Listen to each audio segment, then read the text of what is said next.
নমস্কার বন্ধুরা, আমাদের চ্যানেলে আপনাদের সবাইকে স্বাগতম। রেশমা তার শাশুড়ি শান্তি দেবীকে বলল, মা, তাড়াতাড়ি জিনিসপত্র গুছিয়ে নিন। এখন আপনি আমাদের সঙ্গে শহরে যাচ্ছেন, ভালোই হবে, এই ভাঙাচেরা বাড়ি থেকে আপনারও মুক্তি মিলবে। দেখুন না, কাঁচা বাড়িটা কতটা নষ্ট হয়ে গেছে। গতকাল সামান্য বৃষ্টি হতেই ভিতরের ঘরে টুপটাপ করে জল পড়ে পুরো ঘরই ভিজে গেল। বুঝতেই পারি না আপনি আর বাবা এতদিন কিভাবে এই বাড়িতে ছিলেন। আমরা তো এখানে দুদিনও কাটানো কষ্টকর। পাশেই বসে থাকা শান্তিদেবীর ছেলে অমিত বলল, হ্যাঁ মা, তাড়াতাড়ি তোমার জামা কাপড় একটা ব্যাগে ভরে নাও, আমাদের সঙ্গে শহর চলো। উঠানের এক কোণে বসে থাকা শান্তিদেবী বাড়ি ছাড়ার কথায় ভীষণ মন খারাপ করে বসেছিলেন। এ বাড়ি ছেড়ে যাওয়ার একেবারেই ইচ্ছে ছিল না তার, কিন্তু কি বা করার আছে। এখন নিয়তির ইচ্ছাই বোধ হয় এমন। যতদিন স্বামীর সঙ্গে সংসার ছিল ততদিন গ্রামেই তার সঙ্গে শান্তির জীবন কাটিয়েছিল, কিন্তু মাত্র 1 মাস আগেই স্বামী তাকে ছেড়ে চলে গেছেন। সেই কারণেই এখন তাকে ছেলে বউয়ের সঙ্গে শহর যেতে হচ্ছে।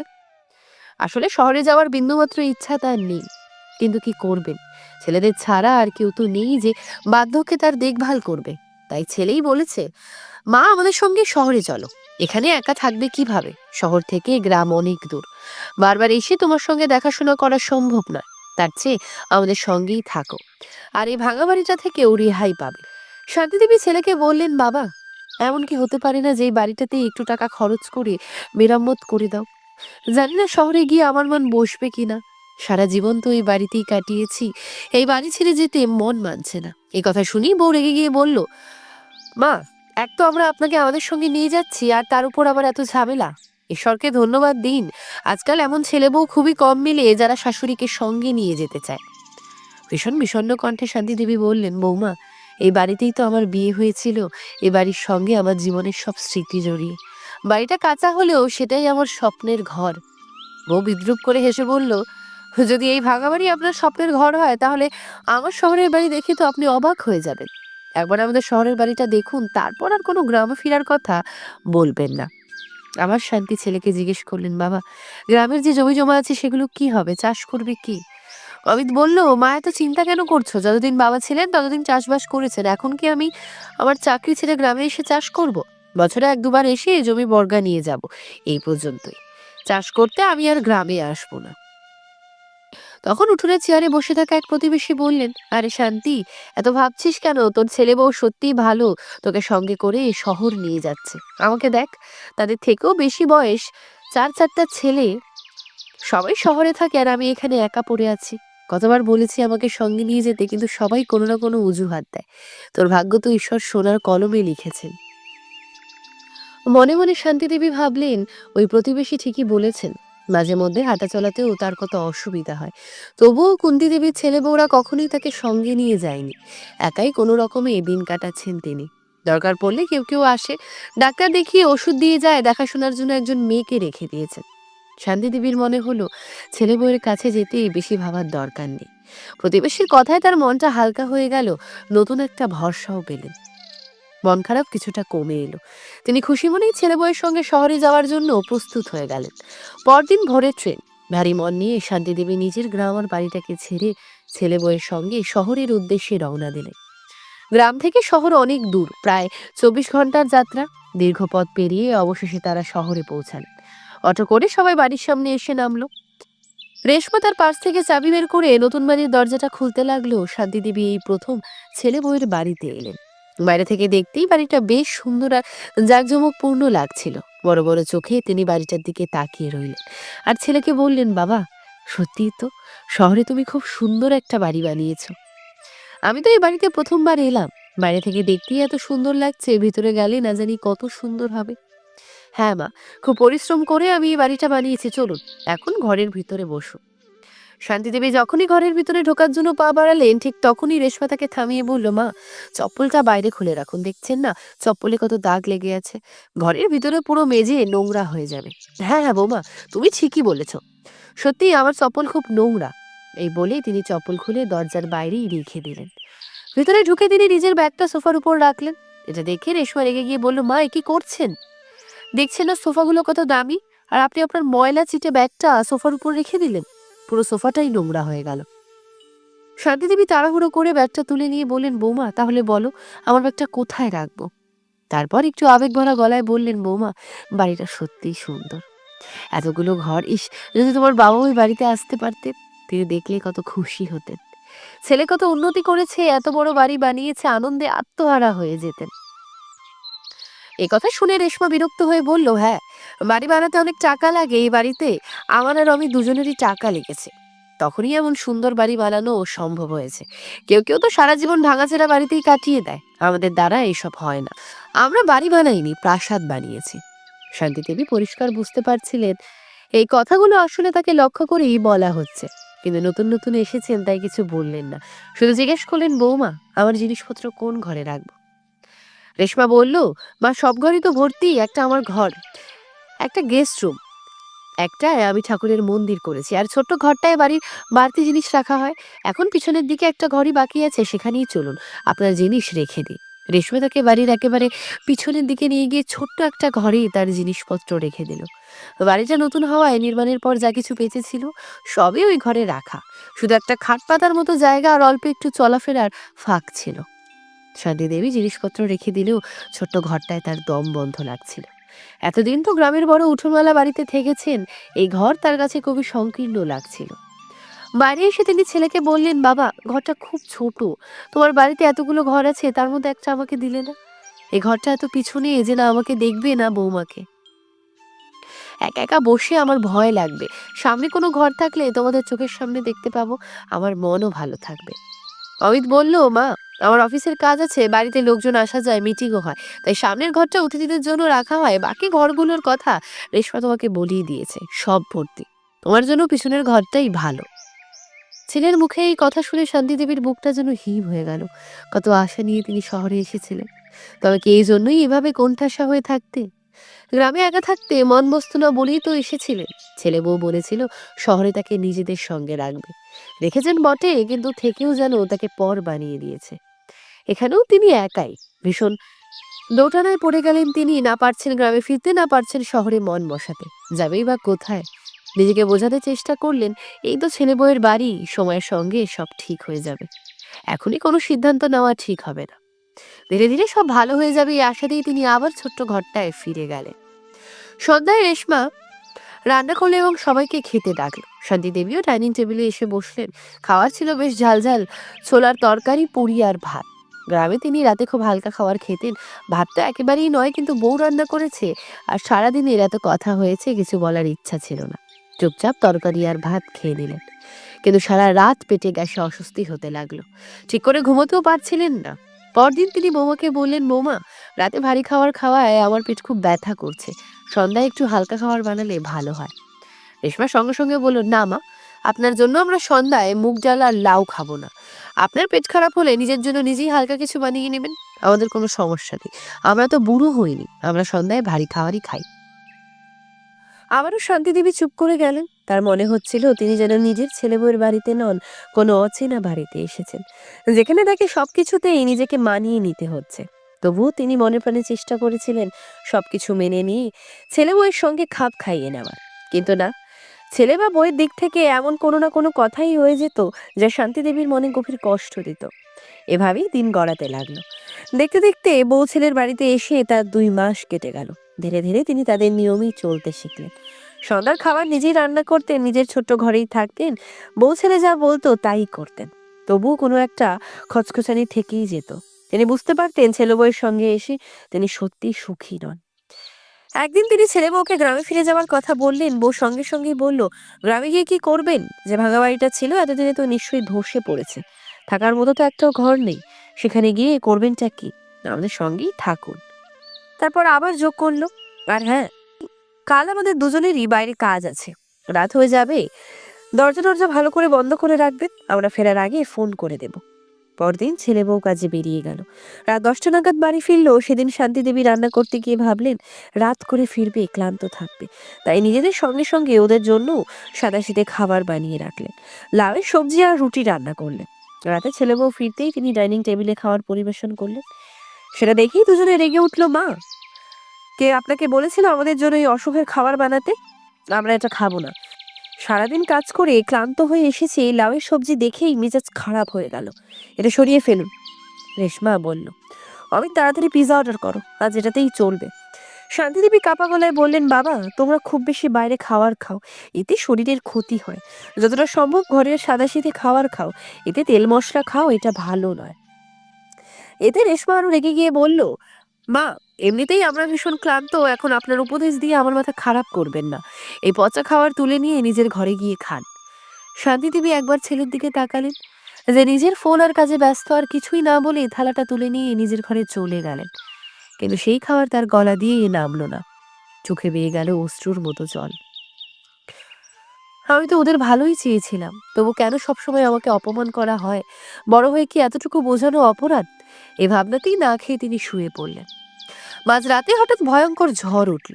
সন্ধ্যায় রান্না করার সময় তিনি রান্নাঘরের জানলাটা বন্ধ করতে ভুলে গিয়েছিলেন। ঝড়ের দাপটে জানলাটা সজোরে দেওয়ালে আছড়ে পড়ল, কাঁচ গেল ভেঙে। কাঁচ ভাঙার শব্দে ছেলে বউ দুজনেই ছুটে এলো রান্নাঘরে। শব্দ শুনে শান্তি দেবীও আতঙ্কিত হয়ে সেখানে এলেন।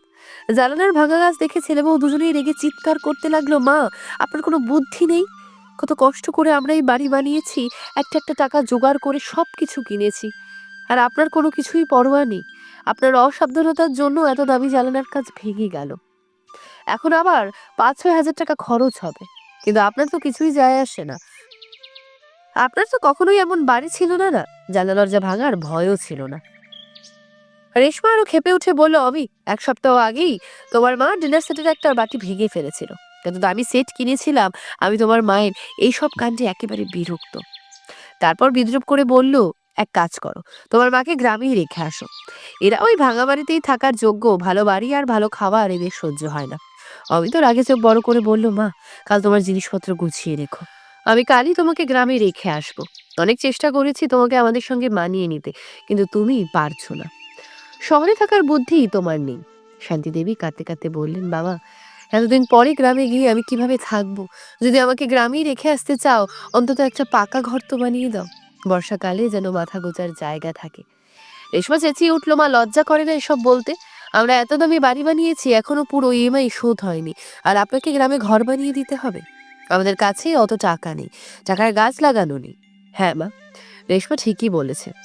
এ কথা বলে অমিত স্ত্রীর সঙ্গে ঘরে চলে গেল। রান্নাঘরে একা দাঁড়িয়ে থাকা শান্তি দেবীর মনে হচ্ছিল ঝড়টা বাইরে নয়, তার ভেতরেই বয়ে গেছে। এত অপমান সহ্য করার শক্তি আর তার নেই।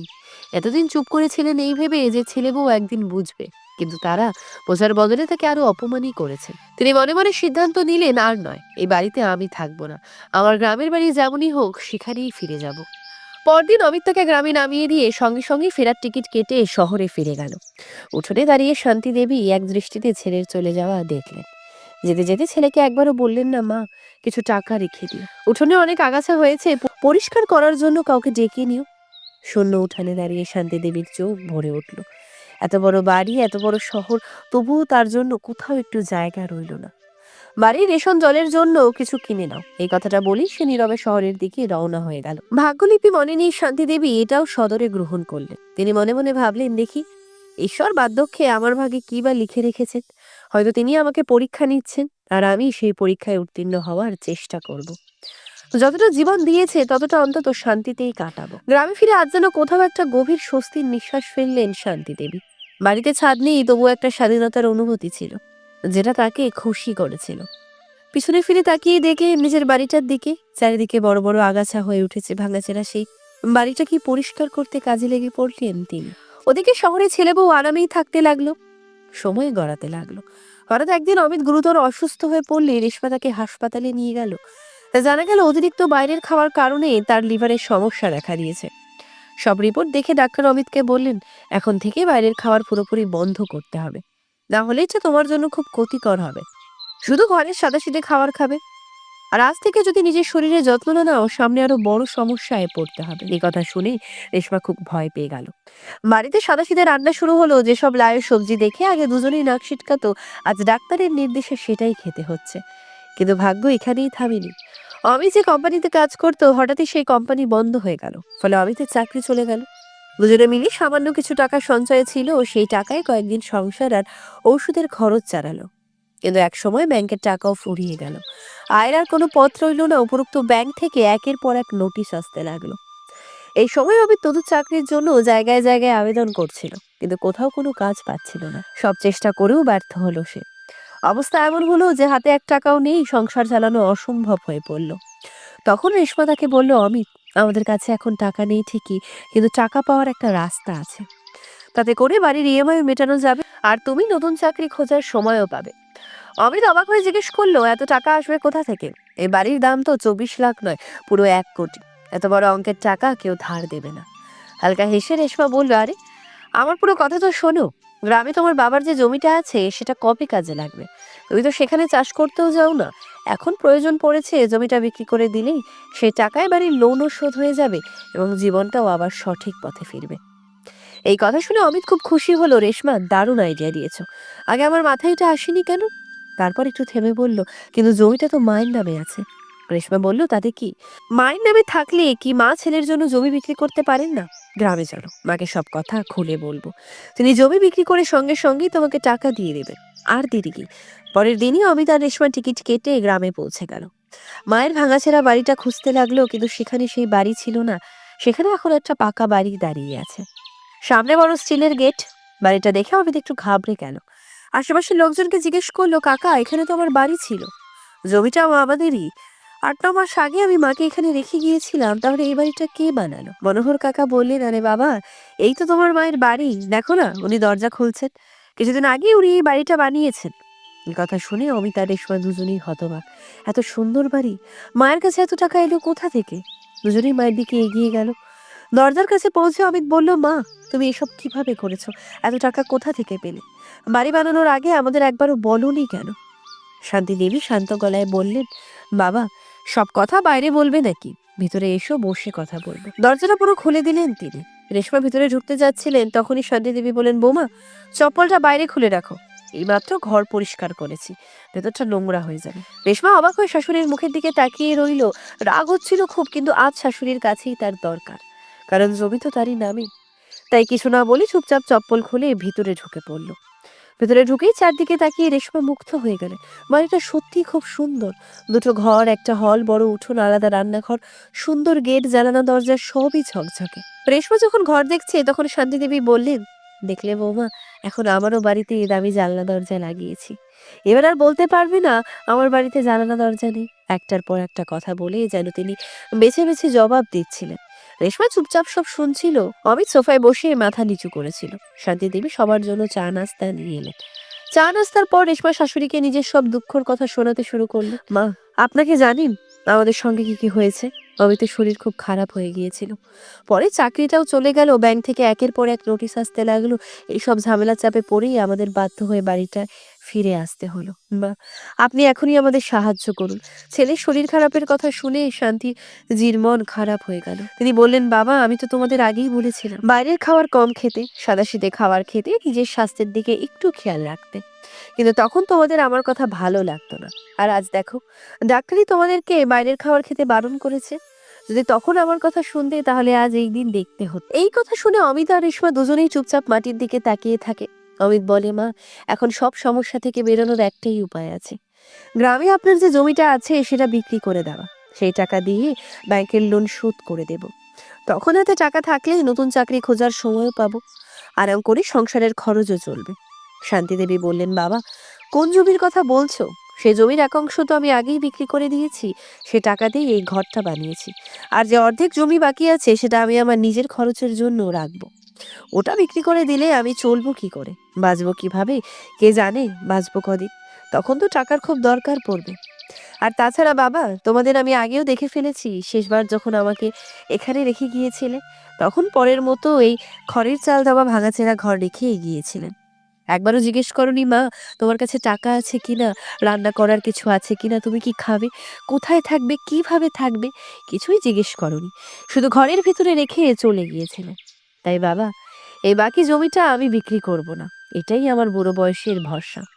আজকের দিন আমি বুঝে গেছি, সন্তানের চেয়েও বেশি ভরসা হলো সম্পত্তি। হাতে সম্পত্তি থাকলে যেভাবেই হোক নিজের বুড়ো বয়সটা কাটানো যায়, কিন্তু যদি পুরোপুরি ছেলে মেয়ের উপর নির্ভর করতে হয়, তাহলে বুড়ো বয়স খুব কষ্টের হয়ে যায়। আমি জমিটা বিক্রি করে তোমাদের উপর বোঝা হয়ে থাকতে চাই না। আর তোমাদের সঙ্গে থেকেও তো দেখে ফেলেছি, একসঙ্গে থেকেও তোমরা আমাকে পরের মতোই ব্যবহার করেছো। খুব স্পষ্ট ভাষায় শান্তিদেবী ছেলে বউকে জানিয়ে দেন যে তিনি জমি বিক্রি করবেন না। তিনি বললেন, বাবা, তোমাদের কষ্ট আমি বুঝি, কিন্তু আমাকেও তো নিজের বুড়ো বয়সের কথা ভাবতে হবে। আজ মায়ের বসে যদি এই জমি বিক্রি করে দিই, তাহলে আমি কোথায় থাকবো, কি খাবো, কিভাবে বাঁচবো? মা, আপনি আমাদের সঙ্গে শহরে চলুন, শহরেই থাকবেন। এই কথা শুনে শান্তিদেবী রাগ হয়ে যান। তিনি বললেন, কোন শহর, কোন বাড়ি? তোমাদের এত বড় বাড়িতে তোমরা আমাকে একটা ঘরও দিতে পারোনি, কাজের লোকের মতো রেখেছো। আমি আর তোমাদের বাড়িতে যাব না। শান্তিজির এই সোজাসাপটা কথা শুনিয়ে রেশমা রেগে উঠে বলে, মা, আপনি জমি বিক্রি করার আগেই কারোর সঙ্গে কথা বলেছেন? একবার নিজের ছেলেকে তো জিজ্ঞেস করা উচিত ছিল। আমি তো গলা চড়িয়ে বললেন, হ্যাঁ মা, আপনি এটা ঠিক করেনি। জমিটা কেন বিক্রি করলেন? শান্তিদেবী কঠোর সুরে বললেন, ওটা আমার জমি ছিল, আর আমার দরকার ছিল, থাকার মতো ঘর ছিল না, সংসারের কোনো জিনিসপত্র ছিল না। তখন জমি বিক্রি করা ছাড়া আমার সামনে আর কোনো রাস্তা ছিল না। সেই জমি বিক্রি করেই আমি নিজের বুড়ো বয়সটুকু ঠিক করেছি, আর যে জমিটুকু বাকি আছে সেটা আমি নিজের জন্য রাখবো। এই কথা শুনে অমিতা আর রেশমা আর কিছুই বলতে পারে না, কারণ তাদের বলার মতো কিছুই তখন আর বাকি ছিল না। তারা মায়ের সঙ্গে যেমন ব্যবহার করেছিল, ঈশ্বর ঠিক তেমনই সবকিছু সুদে আসলে ফিরিয়ে দিয়েছেন। যখন তারা বুঝে যায় যে মা আর জমি বিক্রি করবেন না, তখন পরের দিনই শহরে ফিরে যাওয়ার প্রস্তুতি নেন। যাওয়ার সময় শান্তিদেবীর ছেলে হাতে কয়েক লক্ষ টাকা তুলে দিয়ে বললেন, বাবা, এই টাকা দিয়ে নিজের চিকিৎসা করিয়ে নাও। মা কখনই তার ছেলেকে কষ্টে দেখতে পারে না। এই টাকা সেই জমি বিক্রির সময় কিছু আমার কাছে বেঁচে গিয়েছিল, কিছু টাকা ঘর বানাতে খরচ হয়ে গেছে। আমি তো এই টাকায় এফডি করার কথা ভেবেছিলাম, যাতে নিয়মিত সুদ আসে। কিন্তু থাক, তুমি এই টাকা দিয়ে ভালো করে চিকিৎসা করো। এই কথা শুনে অমিতা রেশমা লজ্জায় মাথা নিচু করে ফেললো। তারা চোখ তুলে শান্তিদেবীর দিকে তাকাতেও পারে না। নিজেদের ভুল দ্বারা বুঝতে পেরে মায়ের সঙ্গে কতটা অন্যায় ব্যবহার করেছে, শহরের বাড়িতে নিয়ে গিয়ে কতটা অপমান করেছেন, গ্রামে একা রেখে এসে একবার খোঁজ নেন নিজে মার কাছে টাকা আছে কিনা। কিন্তু আজ প্রয়োজনে সেই মাই তাদের হাতে লক্ষ লক্ষ টাকা তুলে দিয়েছেন। অমিতের চোখে জল চলে আসে। সে মায়ের পায়ে পড়ে ক্ষমা চাইতে থাকে। তখন শান্তিদেবী বললেন, বাবা, এই টাকা আমি মা হয়ে দিয়েছি, কিন্তু তার মানে এই নয় যে আমি সব ভুলে গেছি। এখন যাও, আগে নিজের চিকিৎসা করো। ছেলে বউ শহরের পথে রওনা দেয়। বন্ধুরা, এই গল্প থেকে আমরা একটাই শিক্ষা পাই, বুড়ো বয়সের জন্য নিজের হাতে কিছু টাকা অবশ্যই রেখে দেওয়া উচিত। পুরোপুরি ছেলে বউয়ের উপর নির্ভর করা ঠিক নয়, কারণ বুড়ো বয়সে শেষ পর্যন্ত টাকাই সবচেয়ে বেশি কাজে আসে। আপনার কাছে যদি সামান্য সম্পত্তি বা সঞ্চয় থাকে, সেটা নিজের জন্য রেখে দিন। সবকিছু সন্তানদের হাতে তুলে দেবেন না, কারণ নিজের হাতে টাকা থাকলে নিজের মতো করে খরচ করা যায়। বুড়ো বয়সে নানা রকম অসুখ বিসুখ আসে, আর কেউ জানে না জীবন কত দিনের। নিজের সম্পত্তি সব দিয়ে পরে সেই টাকা আবার সন্তানদের কাছে হাত পেতে চাওয়া কখনোই সম্মানের নয়। তাহলে বন্ধুরা, শান্তিদেবী তার ছেলে বউয়ের সঙ্গে যা করেছেন সেটা কি ঠিক ছিল না ভুল? কমেন্ট করে আপনার মতামত জানাবেন। গল্পটি ভালো লেগে থাকলে ভিডিওটি লাইক, শেয়ার আর কমেন্ট করবেন, আর সাবস্ক্রাইব করতে একদমই ভুলবেন না। ধন্যবাদ। জয় হিন্দ, জয় ভারত। মনোরমা দেবী খাবার খাচ্ছিলেন, কিন্তু রুটি শেষ হয়ে যাওয়ায় তিনি মাঝপথেই থেমে গেলেন। থালায় অল্প একটু তরকারি নিয়ে তিনি এদিক ওদিক তাকিয়ে ভাবছিলেন, কেউ যদি তার কথা না বলেই বুঝে যায় এবং একটা রুটি এনে দেয়। পাশে বসে থাকা ছোট ছেলে সুমিত সব বুঝেছিল, তবুও চুপ করে রইল, কারণ বাড়িতে বড় বউ থাকলে নিজের ইচ্ছে মতো কেউ খাবার নিতে সাহস করতো না। কিছুক্ষণ চুপচাপ বসে থাকার পর মনোরমা দেবী সাহস সঞ্চয় করে বললেন, সুনিতা বউ, 2 রুটিতে পেট ভরল না, আর একটা রুটি দাও তো। এ কথা শুনে সুনিতা কড়া গলায় বলল, বাস বাস মাজি, আপনার তো এমনিতেই শরীর ভালো থাকে না, 2 রুটি আপনার জন্য যথেষ্ট, যা খেয়েছেন সেটাই অনেক। এ কথা শুনে মনোরমা দেবী পাশে বসে থাকা বড় ছেলে সঞ্জয়ের দিকে আশা ভরা চোখে তাকালেন, হয়তো সে কিছু বলবে। কিন্তু সঞ্জয় এমনভাবে খাওয়ার মন দিয়েছিলেন খাওয়ায় মন দিয়েছিল যেন সে কিছুই শুনেনি। এটা দেখে মনোরমা দেবী আর কিছু বললেন না। তিনি হাত ধুয়ে উঠে পড়তে লাগলেন। ঠিক তখনই ছোট ছেলে সুমিত তার বৌদির দিকে তাকিয়ে বলল, বৌদি, মা যখন সারাদিন বাড়ির কাজ করে তখন তো আপনাদের একবারও তার শরীরের কথা মনে পড়ে না। জানেন, মা যদি খালি পেটে থাকে তাহলে সারা রাত তার ঘুমই আসবে না। দয়া করে উনাকে আরেকটা রুটি দিন। এ কথা শুনে সুনিতা চিৎকার করে উঠল, তুমি বেশি মামা করো না, এই বাড়িতে কি হচ্ছে সবই আমার চোখের সামনে। তুমি আর তোমার মা দুজনেই ফ্রি রুটি খাও। তোমার দাদাগত খাটনি খাটে আর কোনো মূল্য তোমার কাছে নেই। এখনো পর্যন্ত চাকরি জোগাড় করতে পারোনি, আগে কিছু করে দেখাও, তারপর বড় বড় কথা বলবে। কাজের বেলায় নেই, অথচ খাওয়ারের সময় সবার আগে। বৌদির কথা শুনে সুমিত খুব কষ্ট পেল। কিন্তু তবুও চুপ করে রইল। সে মায়ের দিকে তাকালো, মনোরমা দেবীর চোখও ভেজা অবস্থায় ছেলের দিকে তাকিয়েই ছিলেন। মায়ের ক্ষুধা আর সহ্য হলো না সুমিতের।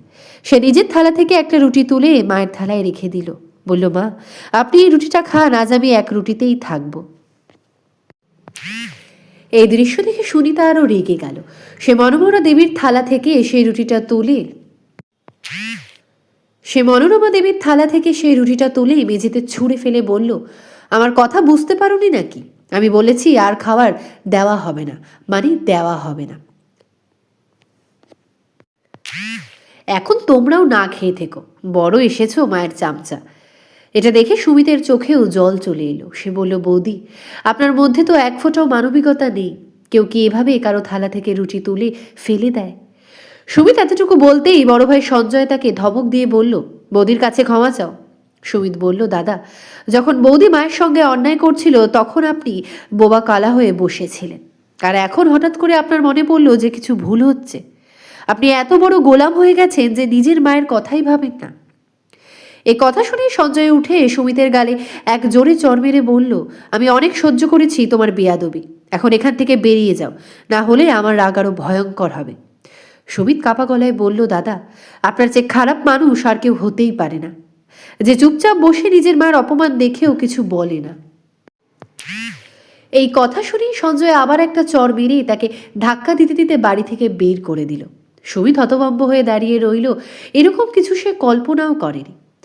মনোরমা দেবীও চুপচাপ সব দেখছিলেন। শেষে সাহস করে বললেন, সঞ্জয়, তুমি এমন কেন করছো? তুমি তোমার ভাইকে এভাবে বাড়ি থেকে বের করতে পারো না, এই বাড়ি ওর। কথা শুনে সঞ্জয়ের আগে ফেটে পড়ে বলল, মা, যদি আপনার ছেলের জন্য এত চিন্তা হয় তাহলে আপনিও ওর সঙ্গেই চলে যান। এই বলে সঞ্জয় নিজের মাকেও ধাক্কা দিয়ে বাড়ি থেকে বের করে দিল। এখন সুমিতের কষ্ট আরো বেড়ে গেল। নিজের কথা তার ভাবনাতেই ছিল না। সে তো রাস্তায় রাত কাটিয়েও নিতে পারত, কিন্তু মাকে কোথায় রাখবে? এই চিন্তায় সে ভেঙে পড়ল। সে মাকে বলল, মা, আপনার এভাবে বাড়ি ছেড়ে আসা উচিত হয়নি। এটা বাবার বাড়ি, আপনি ওখানেই থাকতেন, আমি আপনাকে কোথায় নিয়ে ঘুরবো? আমার তো থাকার জায়গাও নেই। সুমিতের কথা শুনে মনোরমা দেবীর চোখ ভরে উঠল। তিনি বললেন, চিন্তা করো না বাবা, তোমার সঙ্গে তোমার মা আছে, ভগবান নিশ্চয়ই কোনো না কোনো চমৎকার করবেন। হঠাৎ সুমিতের মনে হলো, কেননা বন্ধুর বাড়িতে গিয়ে উঠি, তারপর যদি কোনো ছোটোখাটো চাকরি পাই তাহলে ভাড়া বাড়ি নিয়ে মাকে সেখানে রাখবো। এই ভেবে সে মাকে নিয়ে বন্ধুর বাড়িতে গেল। বন্ধু তার পরিস্থিতি বুঝে তাদের আশ্রয় দিল। সুমিত বলল, 2 দিনের জন্য একটু থাকতে দাও, তারপর চলে যাব। বন্ধু বলল, কোনো কথা নেই সুমিত, আমি তোর বন্ধু, তুমি মাকে নিয়ে এসেছো, যতদিন ইচ্ছে থাকো। তবুও সুমিত বুঝেছিল তার বন্ধুও গরিব, বেশি দিন তাদের খরচ চালানো সম্ভব হবে না, আর সে নিজেও কারো বোঝা হতে চায়নি। তাই পরদিন ভোরে উঠে চাকরির খোঁজে বেরিয়ে পড়ল। সারাদিন ঘুরেও কোনো কাজ পেল না। পরদিনও একই অবস্থা। তৃতীয় দিনে সে ভাবল, আজ শেষ চেষ্টা করা যাক, চাকরি পেলে ভালো, না পেলে মাকে নিয়ে এখান থেকে চলে যাবে। ভগবানের যা ইচ্ছে হবে তাই হবে। দুপুর হয়ে গেল, তবুও কোনো ভালো খবর নেই। ক্লান্ত হয়ে সুমিত রাস্তার ধারে বসে পড়ল। হঠাৎ তার চোখ পড়ল দেওয়ালে লাগানো একটি কাগজে। তাতে লেখা, একটি হাসপাতালে একজন সাফাই কর্মীর প্রয়োজন, বেতন 6,000 টাকা, থাকার ব্যবস্থা ফ্রি। এটা পড়ে সুমিতের চোখে জল চলে এলো। সে নিজেকে বলল, সুমিত, এই চাকরি কি তোর জন্য? তুই তো MBA করছিস, এখন কি সাফাই কর্মীর কাজ করবি? তার বুকের ভিতর রক্তক্ষরণ হচ্ছিল, কিন্তু ঠিক তখনই মায়ের মুখ চোখের সামনে ভেসে উঠল। আর কোনো চিন্তা না করে সে উঠে দাঁড়ালো এবং দেওয়া ঠিকানায় রওনা দিল। যেখানে সাফাই কর্মীর দরকার ছিল সেখানে পৌঁছে সুমিত হাসপাতালের স্টাফদের বলল যে সে সাফাই কর্মীর চাকরির জন্য এসেছে। তার কথা শুনে সবাই অবাক হয়ে তার দিকে তাকিয়ে রইল, কারণ চেহারা সুরতে সুমিতকে ভালো ঘরের ছেলে বলেই মনে হচ্ছিল। তবে কেউ কিছু বলল না। তাকে ইন্টারভিউর জন্য ডাক্তারের কাছে পাঠানো হলো। ডাক্তার যখন সুমিতের ফাইল দেখলেন তখন তিনিও বিস্মিত হয়ে বললেন, তুমি তো MBBA পাশ করেছো।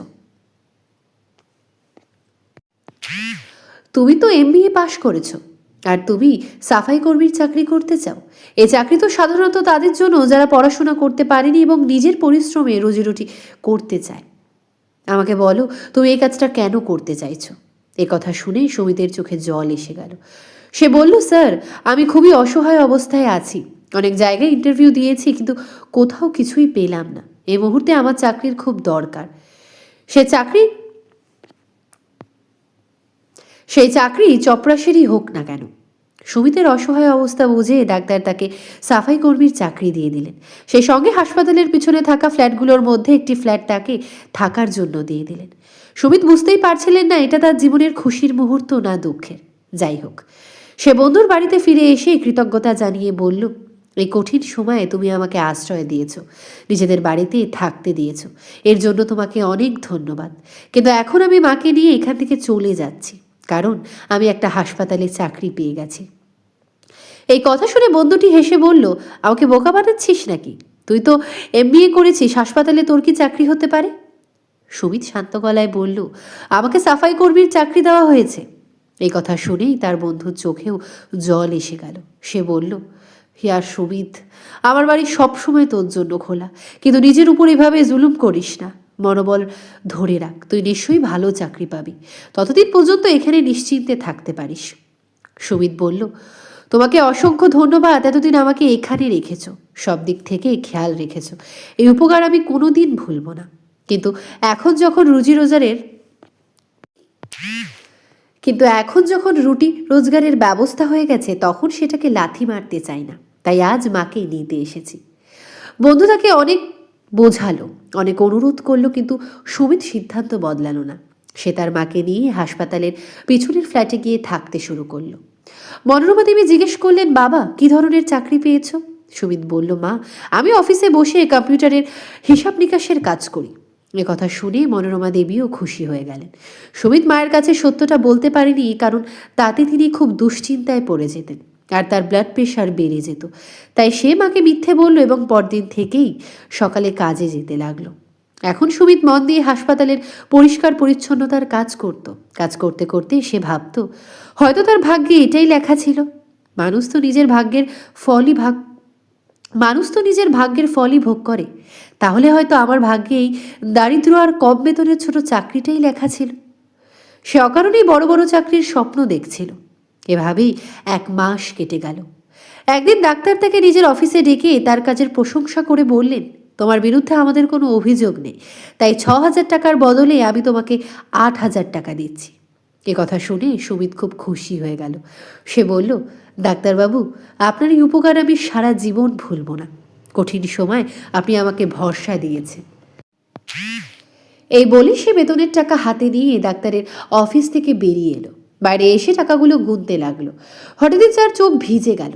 বাবার মৃত্যুর পর সে কখনো একসঙ্গে এত টাকা দেখেনি। 500 টাকার নোট দেখার জন্য তাকে কত কষ্ট করতে হয়েছে। সে বারবার টাকাগুলো গুনছিল আর ভাবছিল সবার আগে বাড়ির জন্য বাজার করবে, কারণ খাওয়ারের খুব কষ্ট হচ্ছিল। এবার সে মাকে ভালো করে খাওয়াতে চায়। কিন্তু ঠিক যখন সে টাকাগুলো পকেটে রাখতে যাচ্ছিল, তখনই হঠাৎ এক মহিলা তার সামনে এসে দাঁড়ালো এবং দুহাত জোর করে কাঁদতে কাঁদতে বলল, ভগবানের দোহাই বাবা, আমাকে সাহায্য করো। আমার ছেলের অ্যাক্সিডেন্ট হয়েছে, তার অপারেশনের জন্য টাকা দরকার। আমার কাছে কিছুই নেই, হাত একেবারে খালি। ভগবান ছাড়া যদি কেউ আমার ছেলের জীবন বাঁচাতে পারে, তবে সেই টাকা ছাড়া আমার ছেলেকে বাঁচানো যাবে না। ওই নারীর মুখে এমন অসহায়ত্ব দেখে সুমিতের বুক কেঁপে উঠল। এক মুহূর্ত না ভেবে সে নিজের হাতে থাকা পুরো 8,000 টাকা সেই মহিলার হাতে তুলে দিল। আর সুমিত বলল, আমি ভগবানের কাছে প্রার্থনা করব তিনি যেন আপনার সন্তানকে বাঁচিয়ে দেন। এই বলে সে দাঁড়িয়ে রইল। সেই নারী সুমিতকে আশীর্বাদ করতে করতে সামনে এগিয়ে গেল এবং আরেকজন মানুষের সামনে হাত জোর করে নিজের সন্তানের জন্য টাকা চাইতে লাগলো। কিন্তু সেই লোকটি তাকে ধমক দিয়ে তাড়িয়ে দিল। এই দৃশ্য দেখে সুমিতের মনে হলো, আহা, যদি আমার কাছে আরও টাকা থাকতো তাহলে আমি ওই মায়েরও আরও সাহায্য করতে পারতাম। হঠাৎ তার মাথায় একটা বুদ্ধি এলো। এরপর সে দৌড়ে ডাক্তারের কাছে গেল এবং হাত জোর করে বলল, স্যার, আপনি চাইলে আমার মাসিক বেতন কেটে নিন, কিন্তু অনুগ্রহ করে ওই মার সন্তানকে বাঁচান। ডাক্তার জিজ্ঞেস করলেন, ওই মহিলা তোমার কে হয়, আত্মীয় নাকি? সুমিত বলল, না স্যার, উনি আমার কোনো আত্মীয় নন, কিন্তু আমি কোনো মাকে এভাবে নিজের সন্তানের জন্য ছটফট করতে দেখতে পারি না। এই কথা শুনে ডাক্তারের চোখও ভিজে উঠল। তিনি বললেন, নিজের কাছে খাওয়া নেই, তবুও তুমি অন্যের সাহায্য করতে চাও। মনে রেখো, আমরা যদি কারো উপকার করি তাহলে উপরওয়ালাও আমাদের সাহায্য করেন। সুমিত আবার বলল, তাই স্যার, দয়া করে আমার বেতন কেটে নিন, হলেও এই শিশুটাকে বাঁচান। ডাক্তার মাথা নেড়ে সম্মতি দিলেন এবং সঙ্গে সঙ্গে শিশুটির চিকিৎসা শুরু করার নির্দেশ দিলেন। এটা দেখে সুমিতের খুব আনন্দ হলো। সে দৌড়ে সেই নারীর কাছে গিয়ে বলল, চিন্তা করবেন না, ডাক্তারবাবু আপনার সন্তানের চিকিৎসা শুরু করে দিয়েছে। নারীটি কাঁদতে কাঁদতে বলল, কিন্তু আমি তো কোনো টাকা জমা দিইনি, তাহলে চিকিৎসা শুরু হলো কিভাবে? সুমিত বলল, আমি ডাক্তারের সঙ্গে কথা বলেছি, উনি আপনার সন্তানের চিকিৎসা করতে রাজি হয়েছেন। এই কথা শুনেই সেই নারী সুমিতের পায়ে পড়ে কাঁদতে লাগলো। ভগবান তোমাকে এর অনেক বড় ফল দেবেন, ঈশ্বর করুক তুমি একদিন কোটিপতি হও। এই আশীর্বাদ শুনে সুমিত হালকা হাসলো। হাঁটতে হাঁটতে সে ভাবলো, কোটিপতি হওয়া তো অনেক দূরের কথা, এখন তো দুবেলা ভালো করে খাওয়াটাও আমার ভাগ্যে নেই। কারণ আজ যে বেতন সে পেয়েছিল সেটাও সে ওই নারীর হাতে তুলে দিয়েছে। শুধু তাই নয়, আগামী 5-7 মাসের বেতন থেকেও ডাক্তারের কাছে না করে দিয়েছে। এসব ভাবতে ভাবতে সুমিত বাড়ি ফিরে এলো। মনোরমা দেবী তারই অপেক্ষায় বসেছিলেন। তিনি জিজ্ঞেস করলেন, বাবা আজ কি এনেছ? সুমিত লজ্জায় চোখ নামিয়ে দিল। তারপর মাকে মিথ্যা সান্ত্বনা দিয়ে বলল, মা আজ বেতন পাইনি, কাল পেয়ে যাব, আপনি চিন্তা করবেন না। মনোরমা দেবী তার দিকে তাকিয়ে শুকনো রুটি আর আচার দিয়ে খেতে লাগলেন। এই দৃশ্য দেখে সুমিতের বুক ফেটে গেল। কিন্তু সে আর কি বা করতে পারত? সে কিছু না খেয়ে বিছানায় শুয়ে পড়ল। তখন মনোরমা দেবী বললেন, বাবা চিন্তা করিস না, ভগবান আমাদের অনেক কিছু দেবেন, তুই অন্তত খেয়ে নে। সুমিত বলল, মা এইভাবে মিথ্যা সান্ত্বনা দিও না, ভগবান আমাদের কিছুই দেবেন না, আমরা এইভাবেই দিন কাটাবো। মনোরমা দেবী বললেন, না বাবা এমন কথা বলিস না, ভগবানের ঘরে দেরি হয় কিন্তু অন্যায় হয় না। তারা কথা বলছিল, ঠিক তখনই দরজায় কেউ কড়া নাড়ল। সুমিত গিয়ে দরজা খুলল। সামনে দুজন অচেনা লোক দাঁড়িয়ে। সুমিত বলল, আপনারা কারা? আমি আপনাদের চিনি না। তাদের একজন বলল, চিন্তা করবেন না, আপনি আমাদের না চিনলেও আমরা আপনাকে খুব ভালো করেই চিনি। এই বলি সে সুমিতের হাতে একটা চাবি আর কিছু কাগজ দিয়ে বলল, এটা আপনার জন্য একটা সারপ্রাইজ, ভেতরে গিয়ে আরাম করে এই চিঠিটা পড়বেন। এ কথা বলেই তারা দুজনেই চলে গেল। সব দেখে সুমিত হতবাক হয়ে গেল। ঘরের ভিতরে ঢুকতেই মনোরমা দেবী জিজ্ঞেস করলেন, বাবা কে এসেছিল? আর তোমার হাতে এসব কি? সুমিত চিন্তিত গলায় বলল, জানি না মা, দুজন অচেনা লোক এসব এখনোই দেখি। এই বলে সে চিঠিটা খুলে পড়তে লাগলো। তাতে লেখা ছিল, মিস্টার সুমিত, আজ আমি আপনাকে সিটি হাসপাতালে দেখেছি। আপনি সেখানে একজন সাফাই কর্মী হিসেবে কাজ করছেন, কিন্তু আজ বেতন পাওয়ার সঙ্গে সঙ্গেই আপনি এক দরিদ্র মহিলাকে সাহায্য করেছেন। শুধু তাই নয়, ডাক্তারের সামনে হাত জোর করে তার সন্তানের চিকিৎসার জন্য অনুরোধ করেছেন। এই দৃশ্য আমাকে গভীরভাবে নাড়া দিয়েছে। আমি আপনার সম্পর্কে জানতে চেয়েছিলাম, ডাক্তারের কাছ থেকে জানতে পারলাম আপনি একজন শিক্ষিত যুবক, MBA পাস, কিন্তু আপনার দাদা আপনাকে বাড়ি থেকে বের করে দিয়েছে, তাই আপনি সাফাই কর্মীর কাজ করছেন। আগামীকাল সন্ধ্যায় এই ঠিকানায় চলে আসবেন, আপনার জন্য এক বিশাল সারপ্রাইজ অপেক্ষা করছেন। তখনই জানতে পারবেন এই চাবিগুলি কিসের। চিঠি পড়ে সুমিত গভীর চিন্তায় ডুবে গেল। কে তাকে এভাবে ডাকছে তা ভেবে তার ভয়ও লাগছিল। আজকাল তো প্রতারণা খুব সাধারণ ব্যাপার। ঠিক তখনই মনোরমা দেবী বললেন, সুমিত চিঠিতে এমন কি লেখা আছে যে পড়ে তুমি এত চিন্তিত হয়ে পড়ছো? সুমিত সব কথা খুলে বলল। শুনে মনোরমা দেবীও ভয় পেয়ে গেলেন। তিনি বললেন, না না বাবা, কোথাও যাওয়ার দরকার নেই, চুপচাপ নিজের চাকরি করো। তারপর ছেলের মাথায় হাত রেখে বললেন, আচ্ছা আজ তো তুমি বেতন পেয়েছিলে, কিন্তু সেই টাকায় তুমি ওই মহিলাকে দিয়ে দিয়েছো। এ কথা শুনে সুমিত ভাবল, মা হয়তো এখন বকবে, কিন্তু মনোরমা দেবী আদর করে তার কপালে হাত বুলিয়ে বললেন, আজ আমি আমার ছেলেকে নিয়ে সত্যিই গর্বিত। তুমি আমাকে ভেতর থেকে খুশি করে দিয়েছো। আমি এতদিন ভাবতাম হয়তো আমার মানুষই করাতে কোনো ভুল ছিল। আমার মানুষ করাতেই কোনো ভুল ছিল, তাই তোমার ভাই আমাদের সঙ্গে এত খারাপ ব্যবহার করছে। কিন্তু আজ বুঝলাম আমার মানুষ করায় কোনো ভুল ছিল না, দোষ ছিল সঞ্জয় আর তার স্ত্রী সুনিতার মনে। ঈশ্বরের কৃপায় আমার অন্তত একজন ছেলে আছে যে গরিব মানুষের পাশে দাঁড়াতে জানে। মায়ের এই কথা শুনে সুমিত হালকা হাসি নিয়ে ঘুমিয়ে পড়ল। পরদিন সকালে উঠে সে কাজে চলে গেল। তার ইচ্ছে ছিল না ওই ঠিকানায় যাওয়ার, কারণ সে ভয় পাচ্ছিল যদি কিছু অঘটন ঘটে তাহলে তার মায়ের কি হবে। এইসব চিন্তা করতে করতেই সে হাসপাতালে পরিষ্কার পরিচ্ছন্নতার কাজ করতে লাগলো। কিন্তু সুমিতের মন বারবার সেই চিঠির দিকেই চলে যাচ্ছিল। সে ভাবছিল, কে জানে, হয়তো সেখানে গেলে সত্যিই আমার জন্য বড় কোনো সারপ্রাইজ অপেক্ষা করছে। এমন তো নয় যে সবার সঙ্গে প্রতারণা হয়। এই ভাবনায় সে হাসপাতালের পরিষ্কার পরিচ্ছন্নতার কাজ শেষ করে অনেক সাহস সঞ্চয় করে সেই ঠিকানায় পৌঁছে গেল। সেখানে গিয়ে সে অবাক হয়ে দেখল ওটা একটা খুব বড় রেস্টুরেন্ট। সে ভিতরে ঢুকতে যাচ্ছিল, এমন সময় একজন লোক তাকে থামিয়ে জিজ্ঞেস করলো, আপনি কে? আপনার নাম কি? আমার নাম সুমিত। আচ্ছা আচ্ছা, আপনি তো সিটি হাসপাতালের সুমিত, তাই না? সুমিত তৎক্ষণাৎ মাথা নেড়ে সম্মতি দিল। লোকটি বলল, ঠিক আছে স্যার, ভিতরে আপনি অপেক্ষা করা হচ্ছে। ভেতরে আপনারই অপেক্ষা করা হচ্ছে। এ কথা শুনে সুমিত দ্রুত ভিতরে ঢুকে পড়ল। ভিতরে ঢুকতেই সামনে চেয়ারে বসে থাকা একজন লোক বললেন, মনে হচ্ছে তুমি আমাকে চেনো না, তাই আগে নিজের পরিচয় দিচ্ছ। আমার নাম মুকেশ দত্ত, এই রেস্টুরেন্টের মালিক আমি, কিন্তু এখন আমি এই রেস্টুরেন্টটা তোমার নামে করতে চাই। এ কথা শুনে সুমিত হতভম্ব হয়ে গেল। সে বলল, আপনি আমার সঙ্গে কি ধরনের মজা করছেন? লোকটি বলল, আমি কোনো মজা করছি না, তুমি আমাকে খুব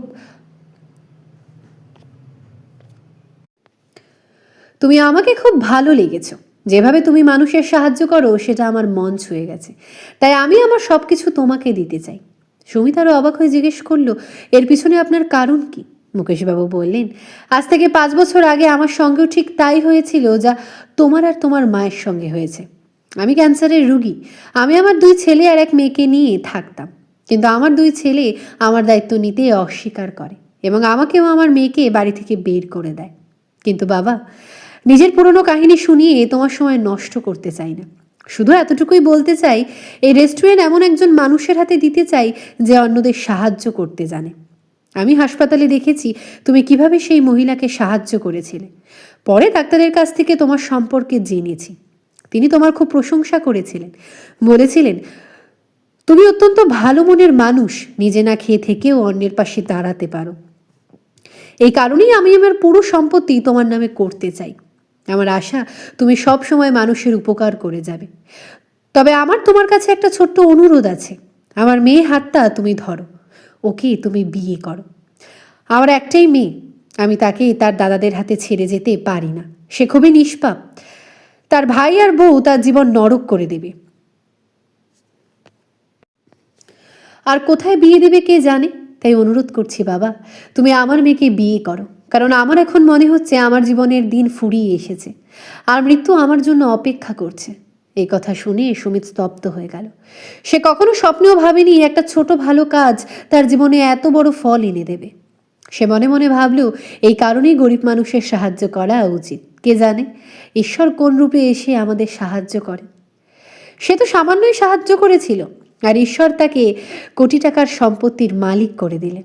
এ ভাবনায় সুমিদের চোখ ভিজে উঠল। তখন সামনে বসে থাকা মুকেশবাবু বললেন, কি হলো বাবা, কি ভাবছ? সুমিত চোখের জল মুছে বলল, কিছু না আঙ্কেল, আপনার প্রস্তাবে আমি রাজি। এই বলেই সে ভগবানকে ধন্যবাদ জানালো। আজ সে বুঝতে পারল, অন্যের উপকার করলে শুধু ঈশ্বরই খুশি হন না, নিজের মনও শান্তি পায়। সে খুশি মনে সেখান থেকে বেরিয়ে এসে তার মাকে সব কথা খুলে বলল। মনোরমা দেবীর আনন্দের যেন সীমাই রইল না, কারণ একসঙ্গে দুটো সুখ, ছেলের ভালো চাকরি আর বিয়ের খবর। কিছুদিন পর মুকেশবাবু তার মেয়ে প্রিয়ার সঙ্গে সুমিতের বিয়ে দিয়ে দিলেন এবং নিজের ফ্ল্যাটও সুমিতের নামে করে দিলেন। এরপর সুমিত তার মাকে নিয়ে সেখানেই চলে এলো। 4 জন একসঙ্গে একই বাড়িতে থাকতে লাগলো। সময় নিজের গতিতে এগোতে থাকলো। ধীরে ধীরে সুমিত রেস্টুরেন্ট সামলানোর পুরো যোগ্য হয়ে উঠল। একদিন সে অফিসের বসের চেয়ারে বসেছিল।